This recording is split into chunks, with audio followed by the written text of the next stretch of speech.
Alguns documentos são tão perigosos que foram escondidos durante décadas. Arquivos do FBI sobre presidentes, arquivos da Stasi, guardando registros de milhões de pessoas. Os Pentagon Papers, que expuseram as mentiras de um governo. Hoje, vamos abrir 10 dos arquivos mais sigilosos da Terra, dos cofres do Vaticano aos arquivos de Roswell. O que você está prestes a ver ainda é proibido de ser dito em voz alta em muitos países. O 10º lugar pertence aos arquivos das lojas maçônicas. Caminhe pela Great Queen Street, em Londres, e você passa por uma torre de pedra cinzenta que a maioria dos turistas nem percebe. O Freemasons Hall foi erguido nos anos 1930 como memorial aos irmãos que morreram na Primeira Guerra Mundial. Atrás de suas portas de bronze, há salas das quais o público foi mantido longe por gerações, guardando prateleiras de livros de atas, listas de membros, manuais de ritual e registros de loja que se estendem por 3 séculos. A maçonaria começou como algo comum. Pedreiros na Europa medieval iam de obra em obra e precisavam de um jeito de provar que um estranho realmente conhecia o ofício. Então inventaram sinais, apertos de mão e palavras-passe. Um cumprimento valia como diploma. Depois, em 1717, 4 lojas de Londres se reuniram numa taverna chamada Goose and Gridiron e formaram uma grande loja. E uma guilda de trabalhadores virou outra coisa completamente diferente, uma fraternidade de cavalheiros que juravam nunca revelar o que acontecia dentro da sala. E aqui está a parte estranha. Uma sociedade construída sobre o silêncio anotava tudo. Cada reunião, cada iniciação, cada nome. O candidato chega vendado. O pano sobre os olhos até tem nome próprio. Hoodwink, com uma corda no pescoço e uma das pernas da calça arregaçada. Ele é conduzido para uma sala iluminada por velas, e o cheiro ali é aquele que qualquer um reconhece ao abrir um baú antigo. Cera de abelha, couro, poeira e papel amolecido pelo tempo. Ele se ajoelha, jura. E no canto, um secretário molha a pena e registra tudo num livro-caixa, que vai para um armário trancado.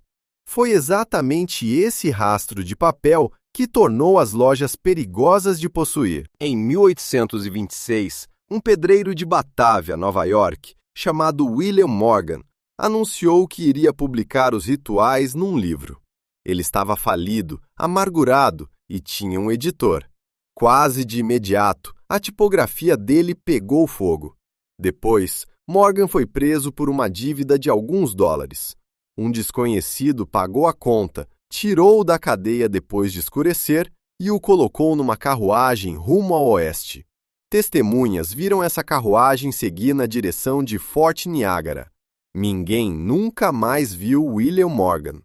O livro acabou saindo mesmo assim, e saiu também algo que ninguém esperava, um terremoto político.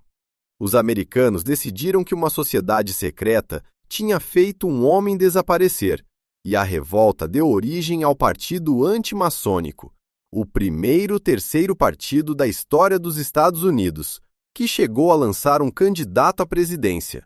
As lojas esvaziaram da noite para o dia. Só em Nova York, centenas simplesmente deixaram de existir. Membros queimaram seus aventais. A fraternidade que tinha George Washington e Benjamin Franklin entre os seus passou uma geração inteira se escondendo. Depois, os arquivos deixaram de ser motivo de vergonha e viraram butim. Quando Hitler chegou ao poder, a maçonaria foi proibida em toda a Alemanha e um departamento do aparato de segurança do Reich recebeu uma única missão: caçar papéis maçônicos por toda a Europa ocupada. Esvaziaram lojas em Paris, Amsterdã, Bruxelas e Praga, encaixotaram os livros-caixa e os enviaram para Berlim, onde funcionários os catalogavam e tratavam uma lista de membros como se fosse uma lista de alvos. Então, em 1945, o Exército Vermelho encontrou as caixas e as levou para o leste. elas desapareceram num centro em Moscou, cuja existência o governo soviético negou categoricamente por 45 anos. O Arquivo Especial. O mundo só soube que ele era real em 1990. As lojas francesas só recuperaram seus registros décadas depois, tendo passado meio século achando que tudo tinha virado cinza. E então veio o caso que provou que os paranoicos tinham razão. Em 1981, magistrados italianos que investigavam uma fraude bancária invadiram uma fábrica têxtil em Castiglione-Fibocchi, nos arredores de Arezzo, pertencente a um empresário chamado Lício Gelli. Numa gaveta de mesa com fundo falso, encontraram a lista de membros de uma loja chamada Propaganda Due. 962 nomes: ministros, parlamentares, generais, almirantes. Os chefes dos 3 serviços de inteligência da Itália, editores de jornais. O governo italiano caiu em poucas semanas. O parlamento declarou a loja ilegal e uma comissão concluiu que ela funcionava como uma organização criminosa. No ano seguinte, o banqueiro ligado ao dinheiro da loja, Roberto Calvi, foi encontrado enforcado sob a Blackfriars Bridge, em Londres, com tijolos enfiados nos bolsos. As lojas vão lhe dizer, com razão, que quase tudo em seus arquivos é insuportavelmente chato. Mensalidades, jantares, contas de caridade, discussões sobre cadeiras. E elas estão certas. Esse é o ponto. O perigo nunca foi o ritual. Foi a lista de quem estava na sala. E isso nos traz de volta a William Morgan, porque há 200 anos, 2 lados discutem o que aconteceu com ele. Um diz que ele foi levado de barco pelo rio Niagara com pesos no corpo e afundou naquela noite. O outro insiste que recebeu $500 e um barco para o Canadá e morreu velho sob um nome emprestado. Uma palavra nos comentários: afogado ou pago? O 9º lugar desta lista são os cofres sob os bancos suíços. O único arquivo aqui onde os documentos e o dinheiro ficam trancados na mesma sala. A Bahnhofstrasse de Zurique parece a rua mais sem graça da Europa. Elétricos, lojas de relógios, fatos cinzentos, passeio impecável. Por baixo, há portas de aço com meio metro de espessura, corredores de caixas numeradas e um ar mantido a uma temperatura que nunca muda. Lá embaixo, o som que fica na memória é a ausência dele. Nada. Sem trânsito, sem telefones, só o zumbido da ventilação e o clique de uma fechadura. E o que está dentro dessas caixas não é só ouro e obrigações ao portador. É papel. Livros razão, cartões de conta, amostras de assinaturas, correspondência. A memória escrita de quem colocou o que, onde e por que não queria que ninguém soubesse. O sigilo suíço virou lei em 1934. A lei bancária transformou em crime de verdade, com pena de prisão, o facto de um banqueiro revelar a identidade de um cliente.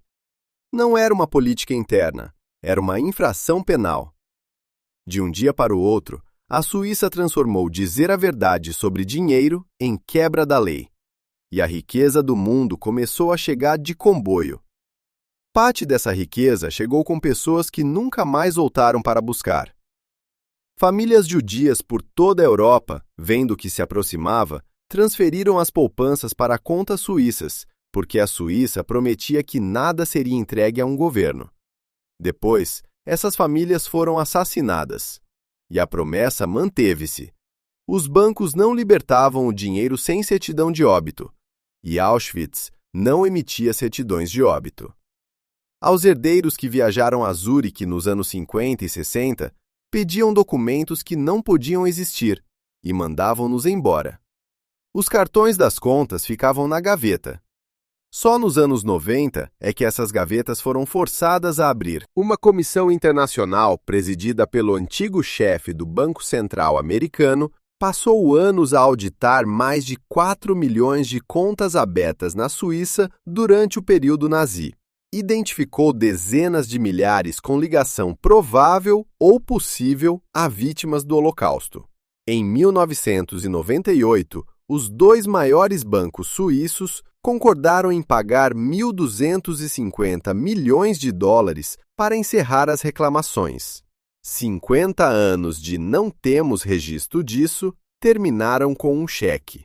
E isso talvez nunca tivesse acontecido sem um vigilante noturno. Em 1997, um jovem segurança, durante a ronda num banco de Zurique, entrou numa sala e encontrou livros-razão ao lado de uma trituradora. Livros antigos, da guerra. Ele sabia que a lei suíça acabara de tornar ilegal destruir precisamente aqueles documentos. Pegou em 2 dos livros, enfiou-os por baixo do casaco e saiu do edifício com eles. Por isso perdeu o emprego. Foi investigado por violar o sigilo bancário, recebeu ameaças de morte e acabou por abandonar o país por completo. Obteve asilo político nos Estados Unidos, o primeiro cidadão suíço a recebê-lo. Não era espião nem ativista, era um segurança que lia as notícias. Há também o ouro. Durante a guerra, o Banco Nacional Suíço comprou barras à Alemanha, e parte delas tinha sido retirada dos bancos centrais de países que o exército alemão tinha ocupado, e nos piores casos, derretida a partir de objetos tirados dos corpos dos mortos. Uma investigação americana do pós-guerra pôs tudo em claro. A neutralidade tinha tabela de preços. As barras eram carimbadas, recarimbadas e passadas adiante, e a papelada que a seguia ficou em cofres durante meio século. Depois há os Freeports, que são a parte mais estranha de todo o sistema. Mesmo à saída de Genebra, existe um complexo de armazéns que, em termos aduaneiros, tecnicamente nem sequer está no país. Os bens guardados ali estão em trânsito, para sempre se quiser. As estimativas apontam para mais de 1 milhão de obras de arte lá dentro. Picassos, mestres antigos, antiguidades. Ninguém as expõe. Ninguém as assegura em nome próprio. As caixas entram e, no papel, simplesmente deixam de existir. Em 2016, investigadores apreenderam um Modigliani de um contentor ali, depois de uma fuga de documentos offshore revelar quem era o verdadeiro dono. Procuradores retiraram desses mesmos armazéns peças romanas e etruscas saqueadas, sarcófagos ainda embalados em caixas, escavados de sepulturas e estacionados num armazém suíço. O sistema acabou por rachar, mas não por vergonha. Rachou por causa dos impostos. As autoridades americanas foram atrás dos bancos suíços por ajudarem cidadãos a esconder rendimentos. Um pagou uma multa de 780 milhões de dólares e entregou nomes de contas. Outro declarou-se culpado sem rodeios. E em 2017, a Suíça começou a trocar automaticamente informações de contas com dezenas de países. O cofre continua lá. A fechadura continua a funcionar. Mas o ficheiro lá dentro agora tem uma cópia noutro sítio. Durante 60 anos, a frase mais protegida da Europa foi um nome ligado a um número. E o mais cruel nisso é que o sigilo que a Suíça construiu para proteger os perseguidos acabou por proteger quem lhe sobreviveu. Kew, no oeste de Londres, guarda a 8ª entrada, os Arquivos Nacionais Britânicos, o lugar onde um império conserva aquilo que admite. Por fora, é quase cômico, um bloco de concreto à beira de um lago, com patos. Por dentro, há mais de 11 milhões de registros cobrindo 1000 anos, em prateleiras medidas em quilômetros, porque o papel é uma coisa viva, encolhe, incha e, no fim, desiste. O frio é o primeiro choque. Estas salas são mantidas numa temperatura confortável para o pergaminho e ligeiramente hostil para as pessoas. Você pede um documento, espera e ele chega numa caixa cinza, num carrinho com uma roda rangendo. Você usa lápis porque tinta é proibida. Usa luvas nos mais frágeis e, através do algodão, dá para sentir a marca onde alguém apertou demais a caneta. E o cheiro é de uma biblioteca fechada desde a guerra. Poeira, pedra fria e a leve baunilha do papel se devorando aos poucos. A regra britânica costumava ser simples. Um arquivo de governo fica fechado por 30 anos e depois é aberto. Mais tarde, esse prazo caiu para 20. Todo ano, um lote é liberado, os jornalistas descem em peso e o país descobre o que seus ministros realmente diziam a portas fechadas. É, de fato, um dos sistemas mais abertos do planeta, o que torna o que sai dali ainda mais perturbador, e não menos. Pegue uma das mentiras mais bem-sucedidas da Segunda Guerra Mundial. Em 1943, os aliados precisavam que a Alemanha acreditasse que a invasão da Sicília era apenas uma manobra de distração. Então a inteligência britânica pegou o corpo de um galês sem teto, que havia morrido depois de engolir veneno de rato, vestiu-o como oficial dos fuzileiros navais reais e deu ao cadáver um nome, uma noiva, uma fotografia, um recibo de anel de noivado, uma carta de um gerente de banco furioso e canhotos de ingressos de teatro.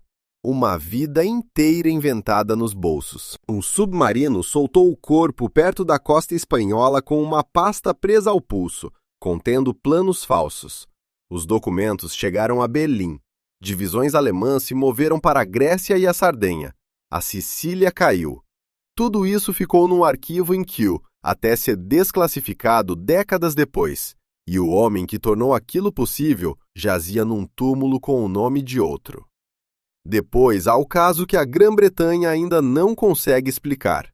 Em 1941, o vice de Hitler voou sozinho num caça sobre o Mar do Norte, ficou sem combustível sobre a Escócia e saltou de paraquedas num campo, pedindo a um fazendeiro que o levasse até um duque que ele nunca tinha conhecido. Passou o resto da vida em cativeiro e morreu na prisão de Spandau aos 93 anos. Os arquivos sobre esse voo foram trancados, liberados aos pedaços, com trechos retidos muito depois de todos os envolvidos já estarem mortos. E é exatamente por isso que as teorias nunca pararam. Os arquivos nacionais também se tornaram, inesperadamente, a maior biblioteca pública de OVNIs da Europa. O Ministério da Defesa britânico mantinha uma seção que registrava avistamentos durante décadas e, quando a fechou, entregou tudo, dezenas de milhares de páginas em centenas de arquivos. A maior parte é Vênus, luzes de aeronaves e balões meteorológicos. Mas há coisas que não são tão fáceis de explicar. A mais famosa é um memorando de um vice-comandante de base numa base aérea americana em Suffolk, descrevendo luzes na floresta de Rendlesham durante 2 noites de dezembro de 1980. Militares entrando entre as árvores, um objeto lançando luz, animais de uma fazenda próxima em pânico e depressões encontradas no chão na manhã seguinte. O memorando é real, está assinado e repousa no arquivo. O que ele descreve ainda é motivo de debate entre os homens que estavam lá. Mas a coisa mais sombria em Kew é o que não estava lá. Em 2011, idosos quenianos processaram a Grã-Bretanha por tortura durante a emergência Mau Mau, e o governo disse que os arquivos relevantes não existiam. Depois, sob pressão, admitiu que milhares de documentos de dezenas de antigas colônias estavam havia décadas numa instalação segura nos arredores de Londres, sem nunca terem sido declarados. Eles eram os sobreviventes. Ordens tinham sido enviadas por todo o império em agonia para destruir o resto, queimar os documentos ou empacotá-los em caixas pesadas e jogá-los em águas profundas, longe da costa. Autoridades em Nairobi queimaram papéis quando a independência se aproximava. O que era sensível demais para ser queimado discretamente voltou para casa numa mala diplomática e desapareceu num armazém. Um arquivo inteiro do que o Império fez na sua retirada foi deliberadamente apagado, e a única razão de alguém saber disso é que alguns velhos no Quênia se recusaram a morrer em silêncio. Esse é o paradoxo de Kew. É um dos arquivos mais honestos do mundo e sua maior revelação é o tamanho do buraco no meio. Os funcionários de lá vão lhe dizer a mesma coisa que arquivistas de todo lugar dizem. O que sobrevive não é o que mais importava, é o que ninguém teve tempo de destruir. 7º lugar. Os ficheiros restritos de incidentes da NASA. O arquivo de uma agência que transmite tudo e, ainda assim, tem salas onde não se pode entrar. Isto surpreende as pessoas, porque a NASA é a organização científica mais pública alguma vez criada.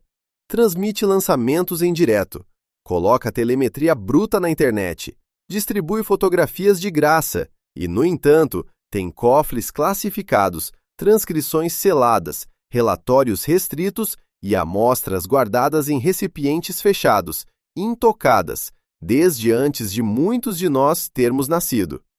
Comecemos pela razão mais simples: o Exército. Durante anos, o vai-vem espacial voou missões para o Departamento de Defesa, e esses voos eram conduzidos de forma diferente. As comunicações entre o ar e o solo eram encriptadas. As horas de lançamento eram anunciadas em janelas, não em minutos.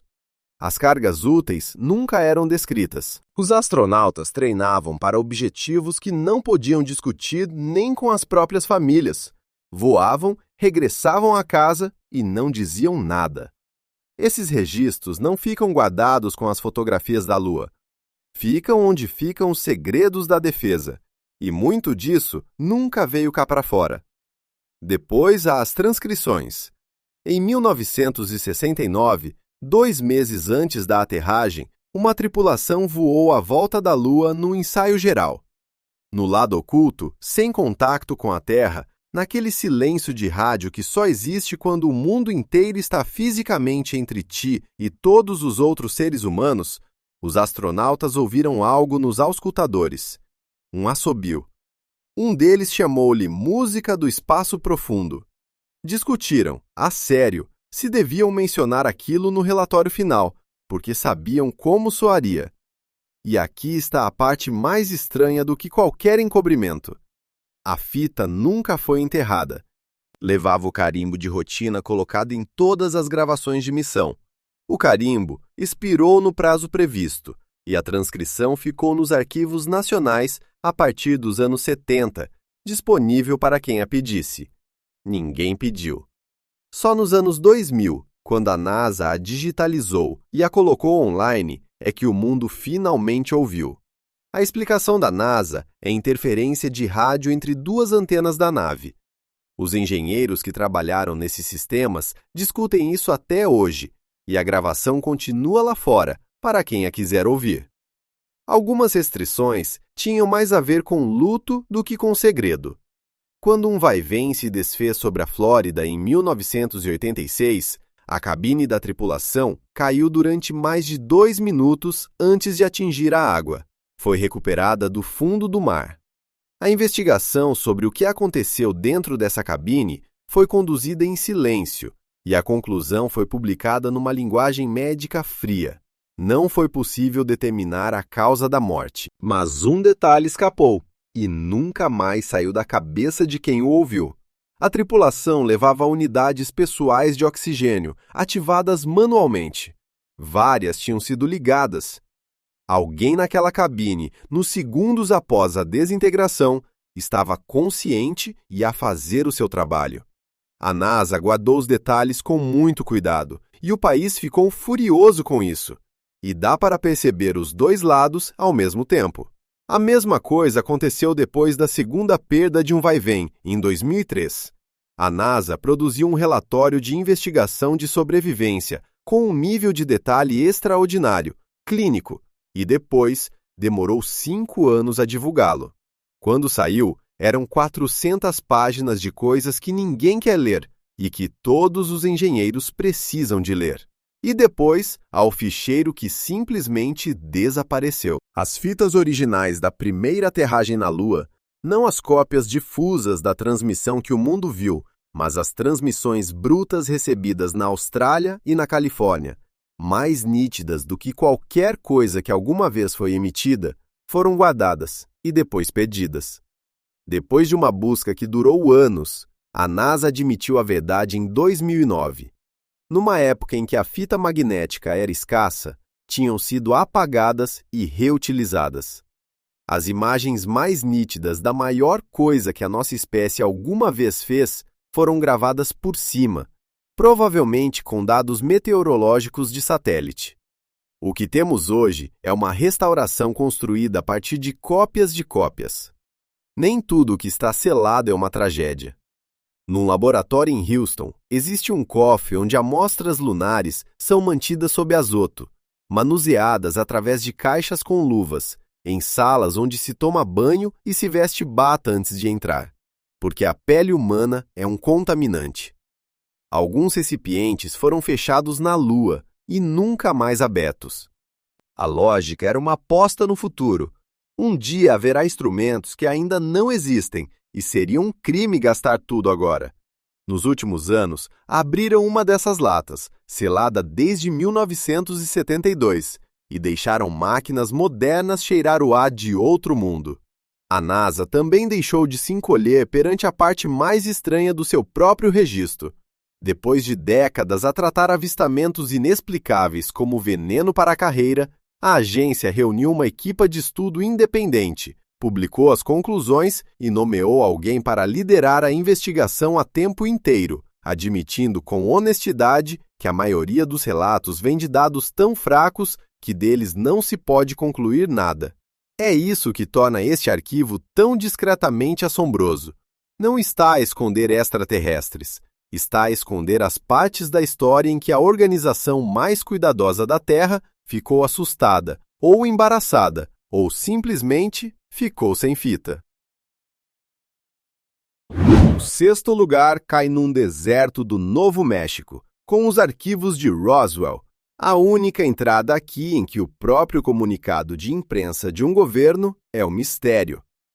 Verão de 1947. Um capataz de rancho, voltando a cavalo depois de uma tempestade, encontra destroços espalhados por um campo. Material parecido com folha metálica, gravetos, fita, borracha, uma quantidade enorme disso. Tudo espalhado por uma longa faixa de terreno. Ele recolhe um pouco e, no fim, leva aquilo de carro até a cidade, para o xerife, que chama o aeródromo. O aeródromo envia um oficial de inteligência. O que acontece a seguir é a parte que ninguém jamais conseguiu explicar. No dia 8 de julho, o campo aéreo do Exército em Roswell divulga um comunicado ao jornal local. Não é vazamento, não é boato. É uma declaração oficial de uma base militar dos Estados Unidos, aprovada pelo seu comandante, dizendo que os muitos rumores sobre discos voadores tinham se tornado realidade quando a base entrou em posse de um deles. O Jornal da Noite estampou isso com uma manchete que ainda hoje é famosa. O campo aéreo tinha capturado um disco voador. Em poucas horas, a história morre. Os destroços são levados de avião para Fort Worth. Um general dá uma coletiva de imprensa e fotógrafos o registram agachado no chão do escritório, ao lado de folha metálica rasgada e gravetos quebrados. Balão meteorológico, diz ele. A história evapora em um único ciclo de notícias e fica enterrada por 30 anos. Então, no fim da década de 1970, o oficial de inteligência que havia lidado com os destroços, já aposentado naquela altura, deu uma entrevista. Ele disse que o material que levou para lá não era o que o general mostrou às câmeras. Descreveu uma folha metálica que não ficava amassada, vigas com marcas, material que ele não conseguia cortar nem queimar. Se ele estava certo, se lembrava errado ou se só queria atenção, essa entrevista reacendeu tudo. O governo respondeu 2 vezes, em detalhes.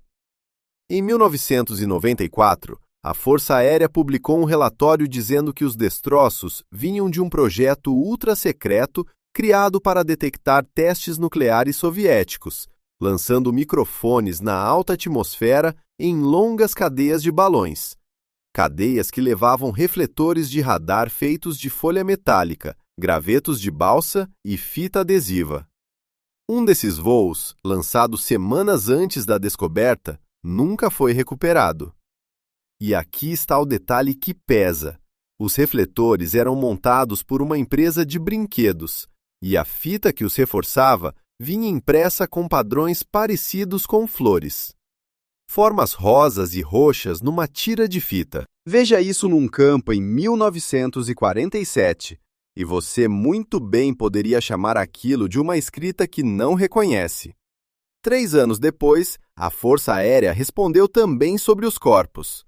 Testes em alta altitude haviam lançado bonecos antropomórficos de paraquedas por todo o Novo México, e moradores locais tinham visto equipes recolhendo figuras com forma humana no deserto.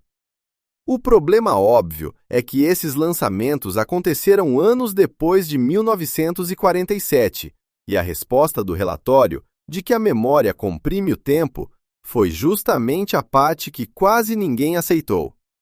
Mas o documento oficial mais estranho não é nenhum desses. Na década de 1990, um congressista pediu aos próprios auditores do governo que encontrassem cada pedaço de papel sobre Roswell. O relatório deles voltou com uma conclusão que não tinha nada a ver com discos voadores. As mensagens de saída da base de Roswell cobrindo todo aquele período tinham sido destruídas. Os registros administrativos também. Não perdidos, destruídos. E os auditores não conseguiram encontrar nenhuma autorização para essa destruição, que é exatamente a coisa que deveria existir. Toda outra explicação para Roswell tem uma contra-explicação. Essa simplesmente fica ali. Há mais uma peça, e ela vem do além-túmulo. O oficial de informação pública que digitou e divulgou aquele comunicado original em 1947 passou a vida dizendo muito pouco, mas assinou uma declaração juramentada e mandou lacrá-la até a sua morte. Quando ele morreu e o envelope foi aberto, dizia que ele havia sido levado a um hangar e mostrado uma nave e que viu corpos. É um depoimento juramentado de um homem morto, que já não tinha carreira alguma a perder, e não pode ser contestado em interrogatório. Exatamente por isso os dois lados adoram essa peça. Fique hoje naquela parte do Novo México, e a geografia fala por si. A terra é plana, vazia e imensa, com um céu que vai do branco escaldante a uma tigela negra de estrelas em 1 hora, e com o capim sibilando ao vento. Em 1947, este era o pedaço de terra mais sensível do planeta. O único grupo de bomba nuclear do mundo estava estacionado ali. Seja o que for que tenha pousado naquele campo, pousou no pior lugar possível para o exército dar de ombros. E a única coisa que podemos provar é que alguém, em algum momento, tratou de fazer a papelada desaparecer. Quinto, 7.000 páginas que um governo tentou enterrar e uma fotocopiadora libertou. Os Pentagon Papers. Tudo começa com um secretário da Defesa em crise pessoal. Em 1967, o homem que comandava a guerra dos Estados Unidos no Vietnã deixou de acreditar nela e, em vez de se demitir, encomendou um estudo. Não para o público, nem para o presidente, que nunca chegou a ser informado. Ele queria uma história completa e honesta da participação americana na Indochina, escrita por analistas com acesso a tudo, para que um dia os historiadores entendessem como aquilo aconteceu. Trabalharam durante 1 ano e meio e produziram 47 volumes, cerca de 7.000 páginas, classificados como ultra-secretos. Existiam 15 cópias.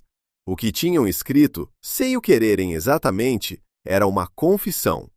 O estudo mostrava que as decisões tinham sido tomadas numa direção enquanto o público era informado de outra, ao longo de 4 presidências. Documentava que Washington tinha financiado a Guerra Francesa antes mesmo de enviar as suas próprias tropas. Expunha planos para alargar a guerra enquanto os candidatos faziam campanha pela paz. Mostrava bombardeamentos de países vizinhos de que o público não sabia nada, e ataques secretos que faziam o incidente usado para justificar toda a escalada parecer muito diferente da versão oficial. Um dos analistas que ajudou a escrevê-lo também tinha estado no Vietnã, tinha feito patrulhas lá. Voltou para casa, leu o estudo e percebeu que o próprio governo lhe tinha mentido durante 2 décadas e que a guerra continuaria a matar homens semana após semana, de qualquer forma. Por isso, no outono de 1969, começou a tirar os volumes do cofre seguro do seu gabinete, dentro de uma pasta, noite após noite, e a fotocopiá-los. Pense no que isso exigia em 1969. Nada de scanners, nada de pendrives, uma máquina do tamanho de uma bancada de cozinha, um escritório de publicidade emprestado depois do expediente e um clarão verde a deslizar sob a tampa a cada poucos segundos, página após página após página, milhares delas, cada uma com um carimbo de classificação no topo que tinha de ser tapado antes de copiar. A sala aquecia. A máquina cheirava a toner queimado e encravava quando sobreaquecia. Por isso, ele trabalhava em rajadas, a escuta do rolo a agarrar. Trabalhou noite após noite. Os filhos ajudaram-no, o filho pequeno a organizar as páginas, a filha com uma tesoura na mão, a cortar o carimbo de segredo folha após folha. Uma família, num escritório vazio, até o sol nascer. Ele tentou fazer tudo legalmente primeiro. Levou o estudo a senadores e pediu-lhes que o colocassem no registro público, onde um legislador tem imunidade. Todos disseram que não. Então, foi ter com um repórter, e em junho de 1971, o New York Times começou a publicá-lo na primeira página. A resposta do governo criou jurisprudência nos Estados Unidos. O procurador-geral exigiu que o jornal parasse, e quando este recusou, um tribunal ordenou que o fizesse. A primeira vez que o governo federal conseguia uma ordem para impedir um jornal de publicar uma história específica antes de ela sair. E depois aconteceu algo que ninguém tinha planeado. O Washington Post pegou na história. Depois, o Boston Globe. Depois, jornal atrás de jornal por todo o país, cada um a desafiar o governo a processá-los também, até a liminar se tornar uma piada. O Supremo Tribunal aceitou o caso e decidiu-o em 15 dias, 6-3 a favor dos jornais. Um juiz escreveu a frase que ficou gravada na profissão: a imprensa existe para servir os governados, não os governantes. O denunciante foi acusado ao abrigo da lei do espionagem e enfrentava uma pena maior do que uma vida inteira. E aqui a história torna-se inacreditável. A Casa Branca, incapaz de o destruir legalmente, enviou uma equipa privada para invadir o consultório do psiquiatra dele e procurar algo humilhante no processo clínico. Essa equipa falhou. Então, os mesmos homens, com o mesmo equipamento, foram enviados para um edifício junto ao Potomac, para instalar escutas nos escritórios do partido político adversário. Foram apanhados dentro do Watergate. 2 anos depois, um presidente demitiu-se.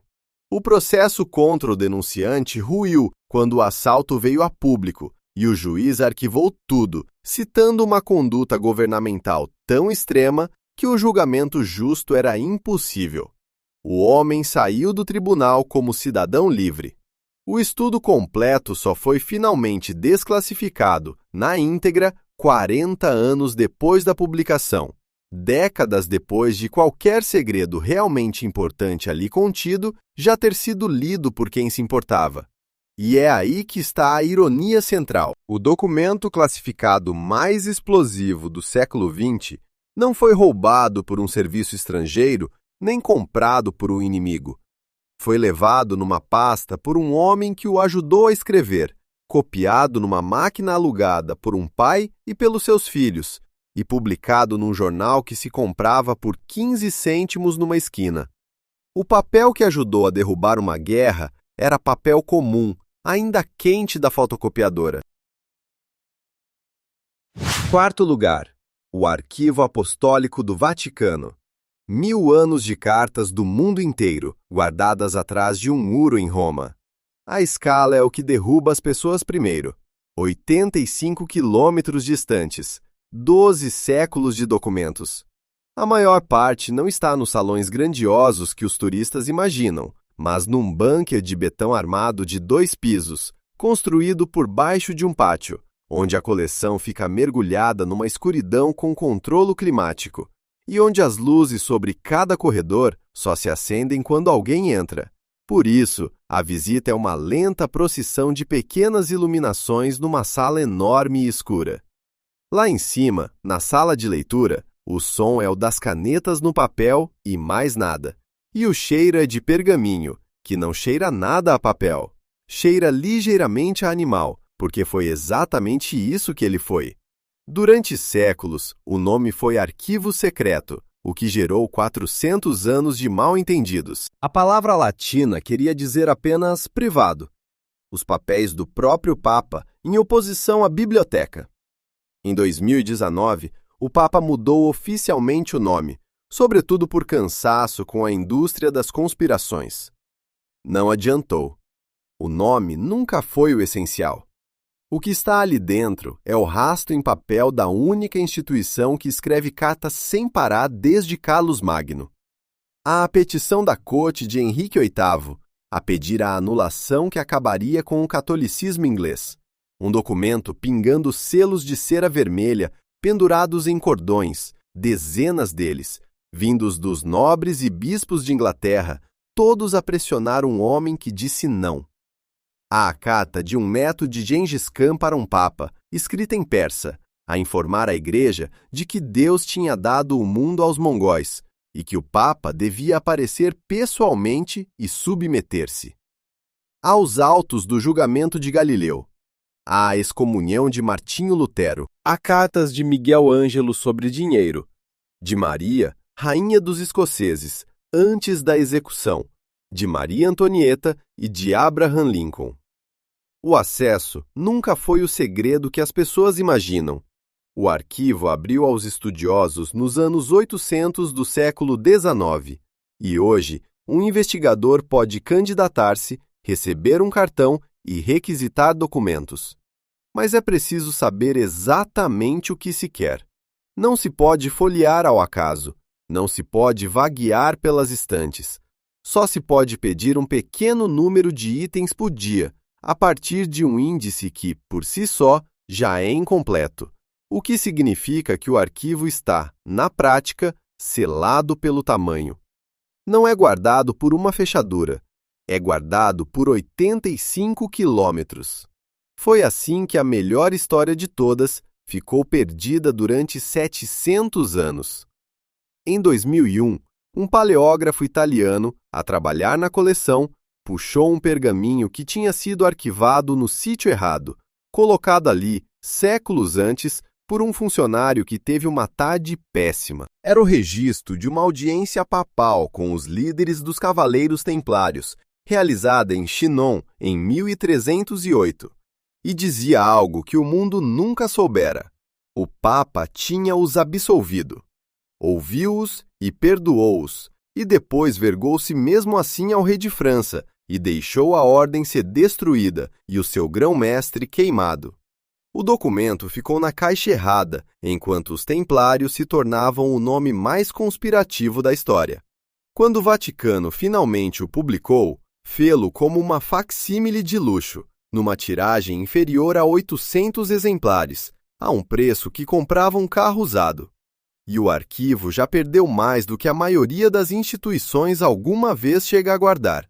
Quando Napoleão decidiu que os papéis da igreja pertenciam a Paris, a coleção inteira foi encaixotada, milhares de caixas, e levada de carroça pelos Alpes.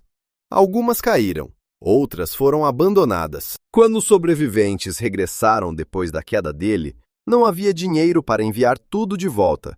Por isso o material foi selecionado, e o pergaminho foi vendido ao peso, como sucata, atalhos e mercearias para embrulhar comida.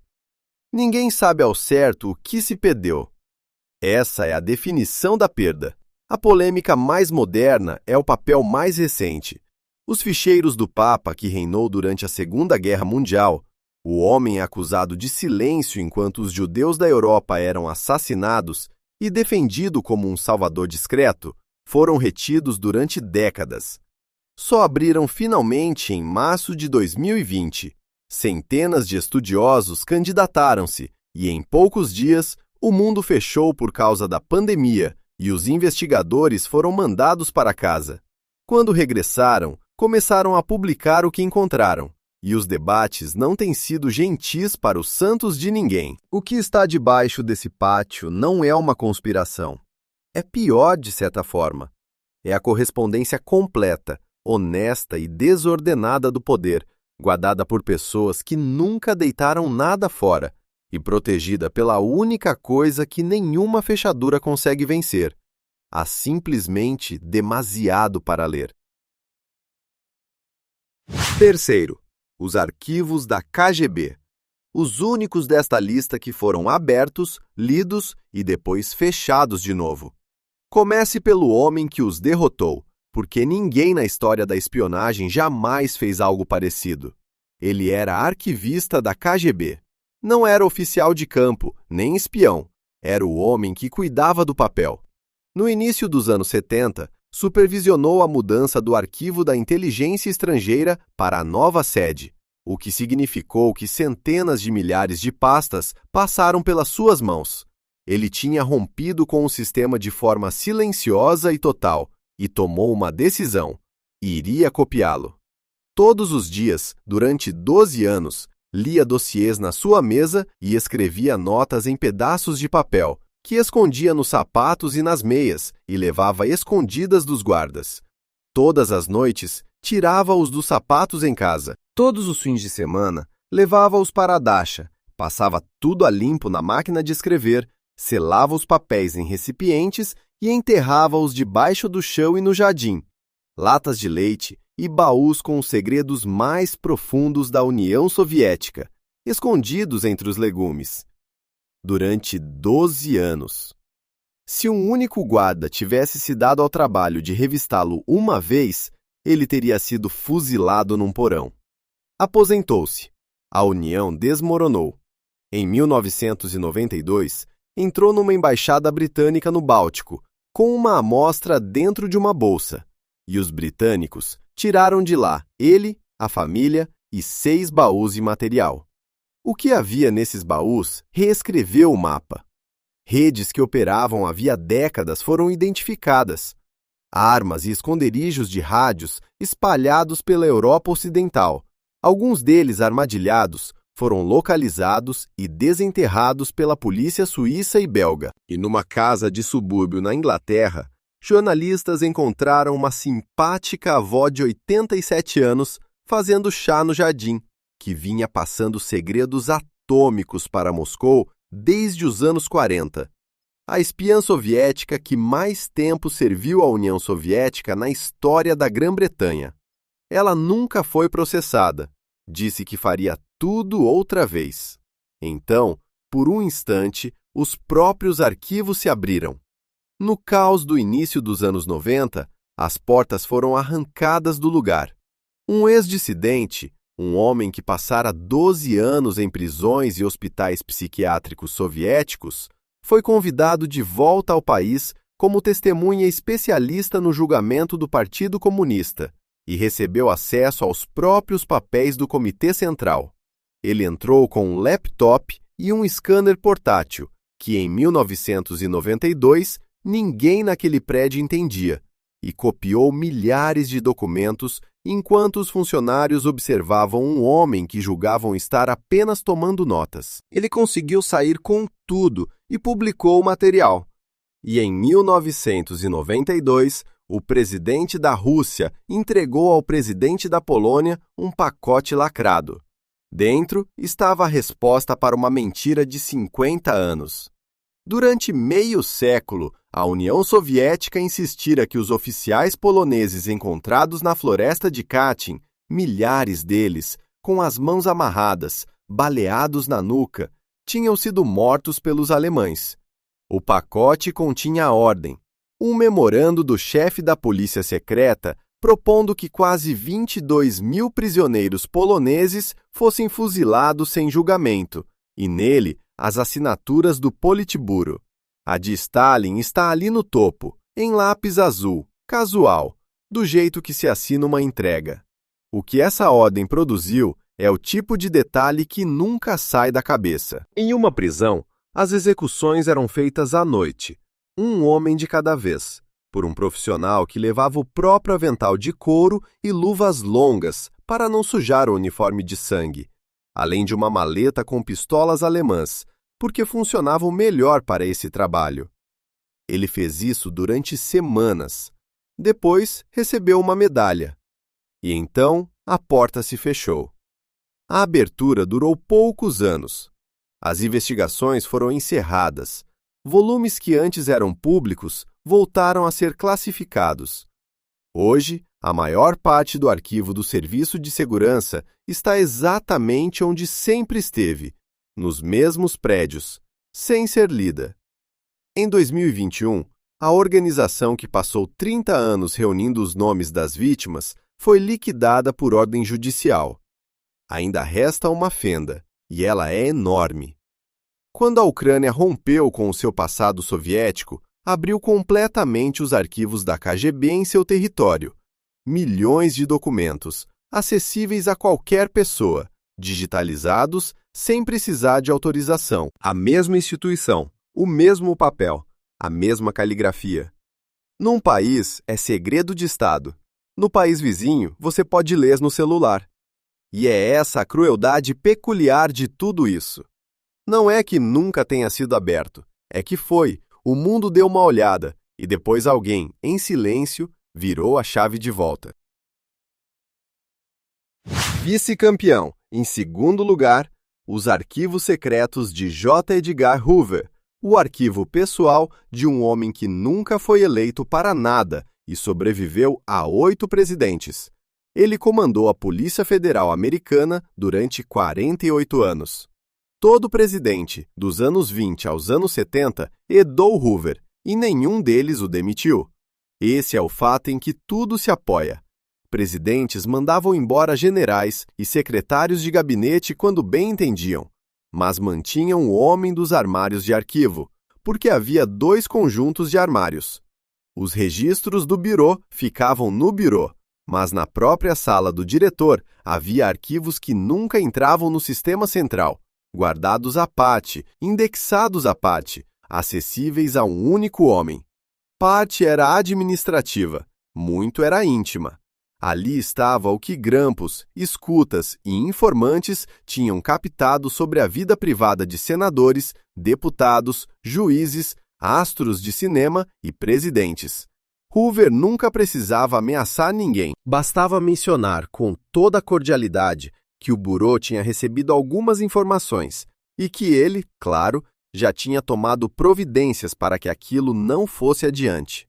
Um presidente explicou isso com uma franqueza que ninguém conseguiu superar.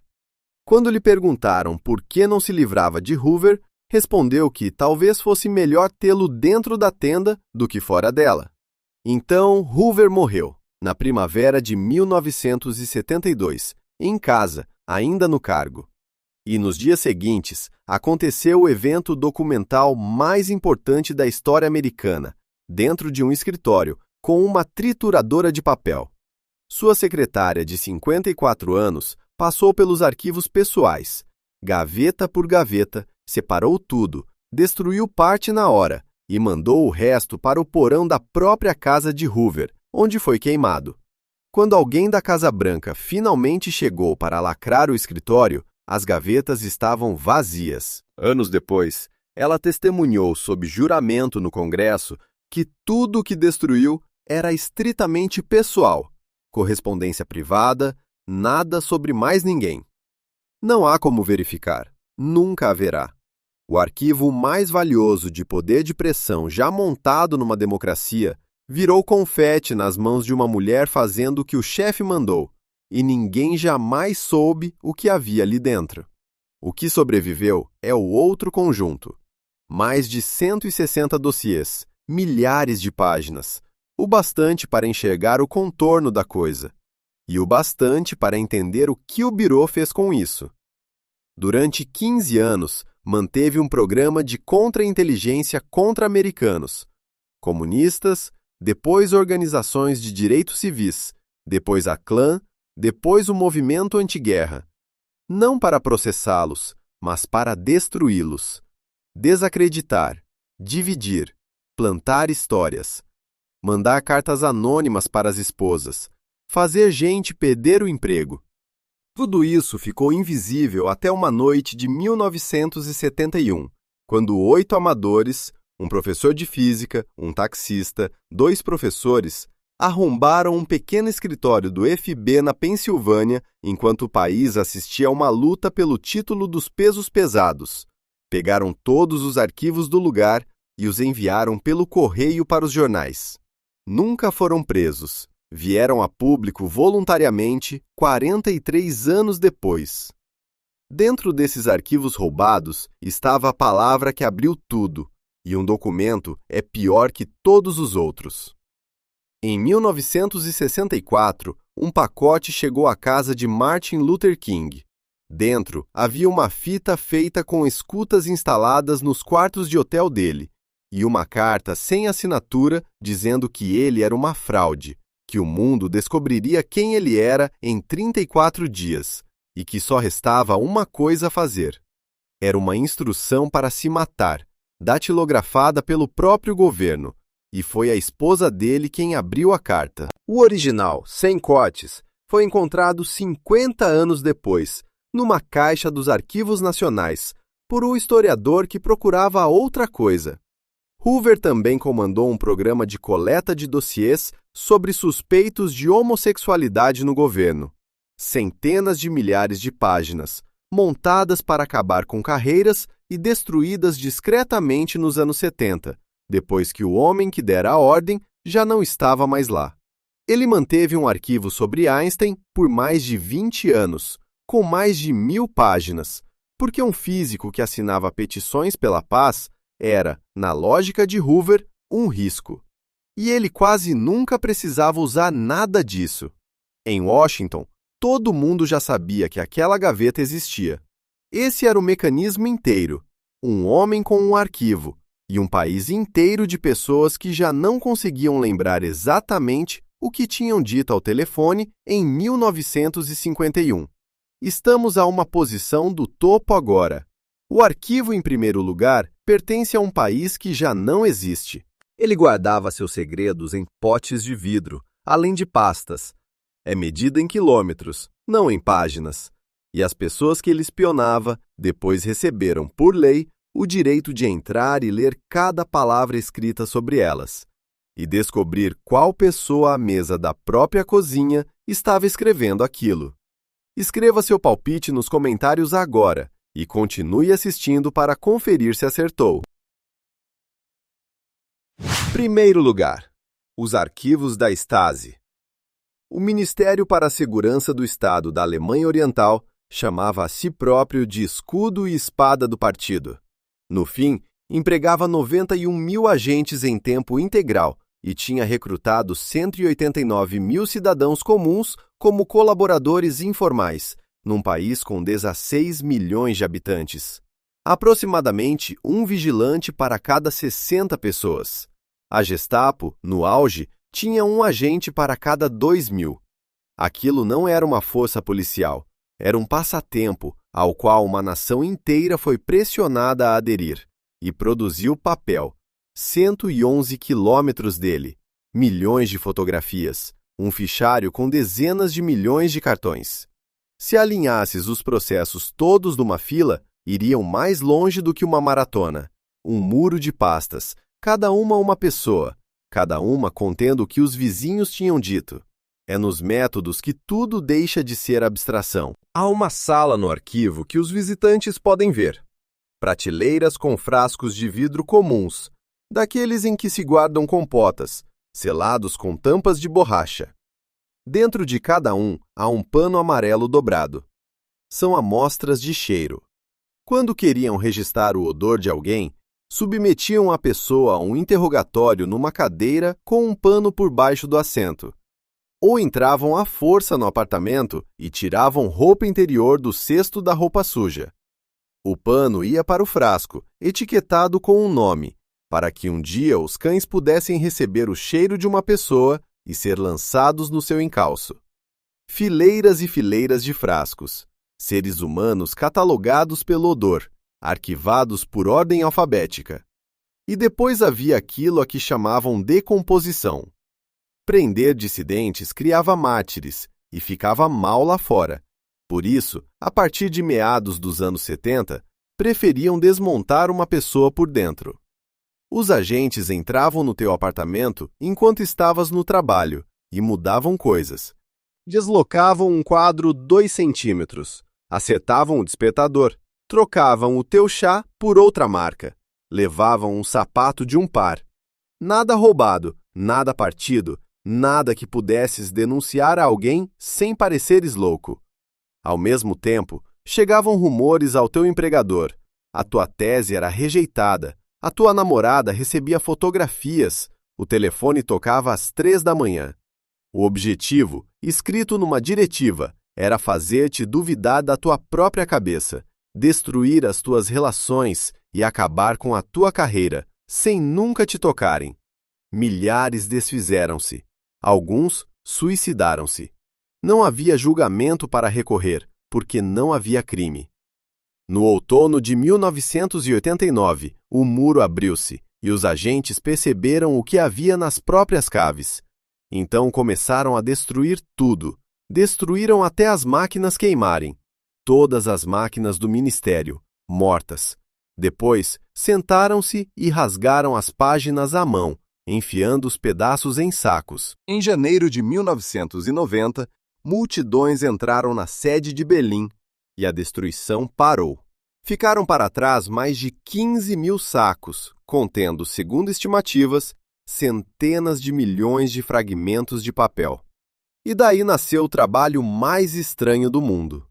Numa cidade tranquila da Baviera, uma pequena equipa senta-se às mesas e volta a montar tudo, à mão, fragmento por fragmento, juntando bordas rasgadas, fitas de máquina de escrever, caligrafia. Fazem isso desde meados dos anos 90. Em cerca de 30 anos, reconstruíram aproximadamente 1,5 milhão de páginas, a partir de cerca de 500 sacos. 500 de 15 mil. A esse ritmo, o trabalho só termina daqui a várias centenas de anos.